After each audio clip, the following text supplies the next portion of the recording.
Sin más preámbulos, arranquemos este día con el mismísimo Gilberto Castro, que ya lo conocieron, cofundador y director creativo de Intus e InSpace. Gil, como ya escucharon, es un emprendedor y visionario que combina arte, tecnología y filosofía para crear experiencias inmersivas que transforman nuestra percepción de la naturaleza y el espacio. Con más de 20 años de experiencia y 250 proyectos exitosos, hoy tenemos el placer de escuchar a Gil, que nos compartirá su historia y camino de subidas y bajadas que lo llevó a crear este gran espacio. En su charla, la resiliencia como arte transformador. Muchas gracias, Gil. Recibámoslo con un fuerte aplauso. Gracias. Muchas gracias por estar aquí. Les voy a platicar sobre la resiliencia como arte transformador. Y bueno, quiero presentarles un poco el proyecto de Intus. Intus, nosotros buscamos imaginar lo que no se puede ver. Y nuestro propósito es inspirar al mundo por medio de experiencias inmersivas transformadoras. Nosotros creemos que la tecnología puede transformarnos de una forma más humana. Y eso es nuestro propósito. Les quiero mostrar un poquito, como un resumen de los proyectos que hemos hecho. Hemos trabajado para diferentes museos en México y el extranjero, y es un pequeño resumen para que tengan un poco de contexto de lo que hacemos aquí.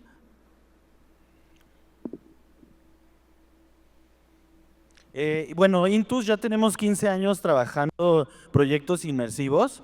Hemos hecho, por ejemplo, esto es un museo que trabajamos en Nueva York, se llama Artec House. Son varios museos alrededor de Estados Unidos. Nosotros pues fuimos el desarrollador principal para ellos durante casi 5 años. Seguimos haciendo proyectos, hicimos diferentes salas inmersivas como de este tipo. Estos ejemplos que están viendo fueron de una experiencia para Pantone, el color, pero también hemos hecho activaciones de marcas, experimentos con láseres, visuales, para festivales. Y sobre todo nos interesa mucho el arte generativo, también usar AI para crear experiencias de arte.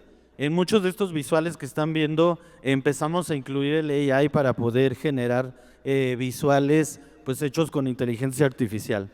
Hemos hecho cosas para neurociencia, trabajamos para el Instituto de Neurociencia de Estados Unidos, también con Nike. Muchas de las cosas que ven en las tiendas de Nike y en sus eventos están hechas por nosotros. Y bueno, hemos hecho una gran cantidad de proyectos inmersivos de todo tipo. Es un poco para que cualquier pantalla la podemos hacer interactiva de cualquier tamaño, desde 5 metros, 10 metros, 30 metros, hay una gran cantidad de cosas que se pueden hacer. También trabajamos mucho con arte en tiempo real, softwares que hacen visuales en tiempo real. Esa también es nuestra expertise. Pero bueno, yo quiero contarles de estos tres ejes que hacemos en Intus. Tenemos la parte de instalaciones de arte.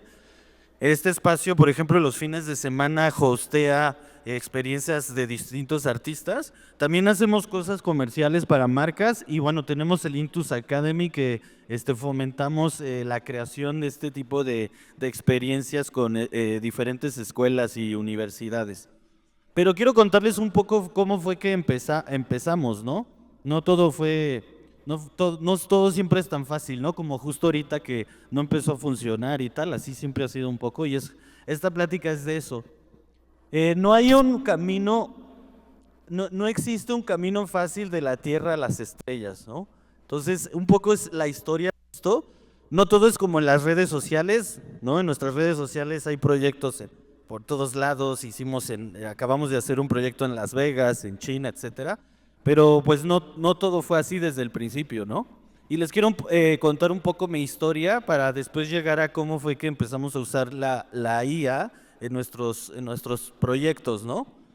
Y bueno, un poco como mi primer trabajo fue en un call center y recuerdo que pues necesitaba hacer algo, entonces me puse a trabajar en un call center y creo que estuve una semana porque no lo logré. Me acuerdo de un señor que llevaba trabajando años y ya tenía problemas del oído. Y estuve 6 meses trabajando ahí, pero pues me di cuenta que eso no era lo mío, ¿no? Que necesitaba buscar algo más. Y después llegué, no sé si se acuerdan, y estuve trabajando un tiempo haciendo infomerciales para que se acuerden un poquito de cómo era, ¿no? ¿Me pueden poner el audio, por favor? Entonces, este tipo de infomerciales, no sé si se acuerdan que eran ridículos, ¿no? De cómo estás harto de que se te caiga harto que se te caiga el refresco, ¿no? Y era pues de alguna forma un poco ridículo como todos estos proyectos, y trabajé haciendo este tipo de proyectos y también decía, pues ¿cuál es mi propósito, no? ¿Qué es lo que tengo que hacer? Y bueno, después de esto empecé haciendo editor de video y pues sí, justo como estuve haciendo ediciones pues, para diferentes proyectos y cómo me pensaban lo que hacían, lo que mis amigos pensaban que hacía, lo que mi familia pensaba lo que hacía, pero realmente lo que hacemos los editores, ¿no? Muchos que están aquí conocen un poco esa parte. Y después me fui a Cancún y entré a ser conductor. Y fue haciendo programas en antros en Cancún. Entonces me dijeron, oye, a ver, si eres editor, te voy a poner a ser conductor, ¿no? Y estuve en todos los antros y en los bares y en las fiestas haciendo este tipo de experiencias. Pero bueno, llegó algo que me dijo como, pues esto no tiene sentido para mí. ¿Cuál es mi propósito? Y yo admiro mucho a Rudolf Steiner, es el creador de la pedagogía Waldorf, el creador de la agricultura biodinámica, de la euritmia, es un filósofo, artista, inventor alemán, bueno, austriaco, que mucho de lo que escribió fue en alemán, y él de lo que habla es sobre nuestro lado espiritual, cómo alcanzar el propósito por medio de lo espiritual, y eso todo lo que hacía en mi carrera, pues no conjugaba con eso. Entonces fue que la antroposofía es un camino que va del conocimiento, digamos, de la Tierra hacia el universo.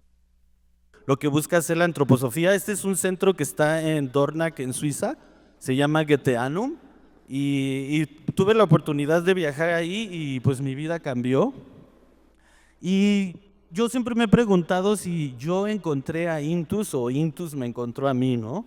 Porque de alguna forma ese fue como pues el destino. Intus es una palabra que viene del latín y está inspirada en estas tres ideas, que es la inspiración, la intuición y la imaginación, que son, digamos, esta parte, pues sí, espiritual que llevamos todos nosotros y cómo la podemos, pues, expandir, ¿no? Entonces, intus viene de esta frase intuition, del latín, que significa ver hacia adentro. Entonces a mí siempre me interesó cómo autoconocernos, cómo por medio del autoconocimiento pues alcanzar un propósito mayor. Y lo primero que empezamos a hacer hace 15 años fue el tema de mesas interactivas. La primera cosa que empezamos a trabajar fue el React Table y vimos esa tecnología del React Table y eso pues, fue la época justo antes de que empezara el iPhone y todo esto. Y empezamos a hacer pantallas touchscreen. Entonces, integrábamos las pantallas. De hecho, podíamos poner pantallas touchscreen en diferentes vidrios o cristales. Y llegamos a hacer proyectos muy padres. Por ejemplo, para Unilever hicimos en ese momento fue la pantalla touchscreen más grande que se había construido.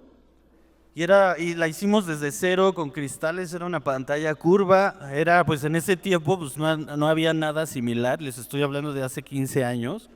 Y bueno, hicimos esta pantalla interactiva, ¿no?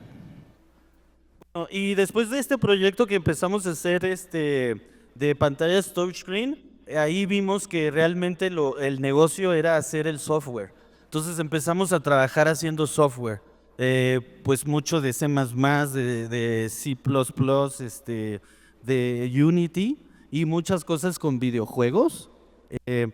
Y bueno, empezamos a hacer proyectos para Unilever, pantallas touchscreen, empezamos a trabajar con BlackBerry, empezamos a hacer todo este tipo de pantallas interactivas, digamos, para proyectos in-house y también fuera de casa, ¿no?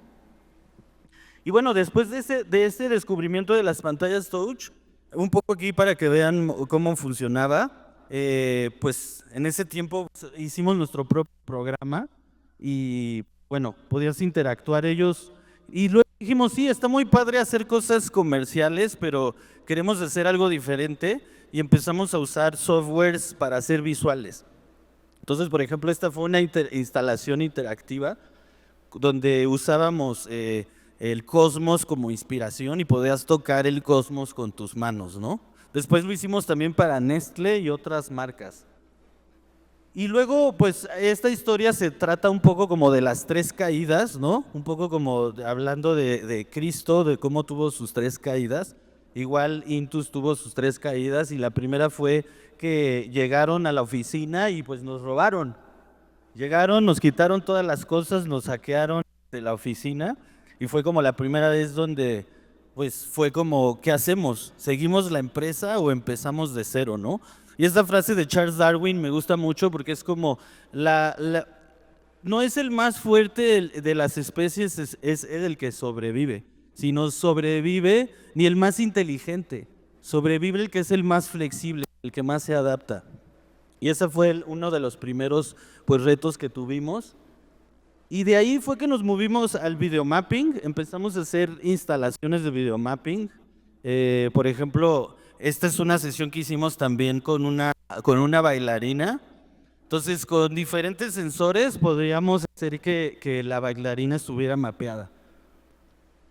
Y bueno, también hicimos cosas con otros sensores, por medio de tu mano puedas controlar distintos visuales, ¿no? Y así fuimos creciendo. Después llegó, digamos, la segunda caída, el otro obstáculo. Me separé de mi socio y fue otro momento donde, oye, pues continúo con la empresa. Él quería mucho dinero por la empresa. Al final llegamos a un acuerdo y seguí continuando con Intus. Entonces, un poco la pregunta era como, pues vuelvo otra vez a los infomerciales, ¿no? O continúo haciendo lo que sí me inspira y el propósito que llegó a algo que sí conectaba conmigo, ¿no? Entonces, una de las cosas que a mí me encantan, también es otro filósofo, muchos alemanes, pero sí estoy muy inspirado de ellos, es Goethe. Y Goethe pues hablaba de esta idea de cómo el mal o el obstáculo siempre te permite crecer, ¿no? La contradicción nos hace productivos, las fuerzas contrarias es lo que nos permite evolucionar. Y esa es la idea de esta charla. Y todo es un ciclo, ¿no? Después empezamos a hacer ya eventos más complejos y completos. Trabajamos mucho tiempo con Porsche, pues, y muchas marcas de Volkswagen y otras marcas de autos, haciendo experiencias, eventos para marcas de muchos tipos, inclusive cosas para bellas artes, como un poco lo que les contaba de Nike, etcétera. Y ya fue cuando empezamos a hacer proyectos mucho más robustos y grandes, ¿no? Cosas para festivales. Y bueno, muchos proyectos que empezamos a hacer. Y el tercer obstáculo fue la pandemia, porque en ese momento estábamos haciendo eventos, entonces todo era hacia afuera, eventos donde había mucha gente. De hecho, este espacio era un espacio donde era una oficina, era un taller, y llega la pandemia, entonces pues deja de haber eventos, y estuvimos a punto de quebrar una vez más. Y pues nos reinventamos. Otro gran filósofo, otra cita, Nicolás de Cusa, él decía, ¿no? Que la coincidencia de los opuestos, cómo la luz y la sombra generan de alguna forma pues la realidad, ¿no? ¿Y qué decidimos hacer? En ese momento tuvimos la fortuna que justo empezamos a trabajar en Estados Unidos y en la pandemia llegaron estos proyectos. Fue cuando ya realmente nuestra parte, todos los sistemas que empezamos a hacer eran más complejos y empezamos a hacer diferentes salas inmersivas en Estados Unidos. Un poco para que vean más o menos cómo se veían estas experiencias, ¿no? Este es uno de los proyectos que más nos ha gustado. Trabajamos para el Instituto de Neurociencia, trabajamos con los doctores que tenían PhD para estudiar el cerebro, entonces nos metimos al cerebro e hicimos una experiencia inmersiva de cómo funcionan las neuronas y el cerebro y tal, ¿no? Y fue un proyecto que estamos muy orgullosos, estuvo sold out por 6 meses en Nueva York. Y bueno, de ahí decidimos, hicimos otros proyectos también en Washington, igual similares sobre neurociencia, también sobre adicciones, cómo funciona el cerebro cuando las personas tienen adicciones, etcétera. Y bueno, muchos proyectos, muchas experiencias. Inclusive trabajamos en Israel antes de que empezara la guerra, hemos hecho proyectos en China. Y nuestro modelo es el siguiente, también basado en otro filósofo, Hegel, que es la antítesis, después la tesis y luego la síntesis, ¿no? Cómo primero se plantea un problema, después cómo se hace la síntesis de ese problema y al final la solución, ¿no? Ese ha sido nuestro modelo con el que, cómo desarrollar conflictos, porque al final también las empresas siempre va a haber conflictos y problemas, y a veces no nos enseñan cómo lidiar con el conflicto, ¿no? Y esa es una parte importante para nosotros, porque, por ejemplo, inclusive la tecnología a veces puede llegar a ser un conflicto, ¿no? Y bueno, también toda la idea del Buda de cómo nada es permanente, todo siempre cambia. Y bueno, llegamos a este lugar, convertimos ese problema en una oportunidad, después de tener este espacio donde ya pues no teníamos proyectos, no había trabajo después de la pandemia, hicimos este espacio, se llama InSpace, está dedicado a hacer experiencias inmersivas, hosteamos eventos privados como este para otras marcas y también tenemos experiencias los fines de semana abiertas al público. Ya vieron un poco cómo funciona el venue, es como un canvas digital donde puedes traer tus contenidos para poder crear una experiencia inmersiva. Pero bueno, aquí un poco de cómo se ve. Y este es nuestro ecosistema. Funcionamos con un ecosistema, tenemos la parte del estudio que es InStudio, hacemos arte digital, creamos experiencias, todo el diseño, la creatividad, todo lo visual que pueden ver. La parte de in-house es nuestra casa productora, los proyectos, producimos eventos. Tenemos la parte de Intech, que es todo el desarrollo tecnológico, y por último InSpace, que es los venues inmersivos. Estamos por abrir más venues y entre estas cuatro, digamos, entre este ecosistema, unas a otras se venden entre ellos. Y bueno, ¿cómo imaginamos lo que no se puede ver con el AI? Nosotros creemos que el algoritmo se puede transformar en emoción. Obviamente tiene un lado de la inteligencia artificial que nosotros vemos que nos puede llevar hacia lo más frío, hacia lo más, hacia todo automatizado, se va a perder mucho de lo humano, pero nuestra idea es que en Intus creemos que esta va a ser una extensión de lo humano, ¿no? Y también cómo apelar a eso, porque ahora que todo lo hagan robots, todo lo hagan drones, todo esté hecho con AI, ¿qué es lo que puede aportar? ¿Qué es lo que podemos nosotros aportar? Y nosotros creemos que podemos crear tecnologías sensibles, tecnologías, como decía Eve, la parte de lo humano, tecnologías que aprendan, que nos escuchen, y al final, pues, ¿qué nos va a quedar, ¿no? Cuando ya todo sea AI. Yo creo que lo que no puede hacer el AI va a ser lo que les decía, el tema de la resiliencia, cómo realmente crear nuevas cosas. Los modelos de AI se basan en el pasado, y sí, te puede inventar un nuevo poema, una nueva idea, pero realmente cómo resolver un nuevo problema. Eso es, creo que lo que puede aportar el ser humano, ¿no? Y nuestra misión es eso, nosotros queremos transmutar la tecnología con sentido, con significado, porque si no, realmente vamos a entrar a una era donde lo humano se va a perder. Y nosotros tenemos el propósito de generar conciencia por medio de esta tecnología. Gracias.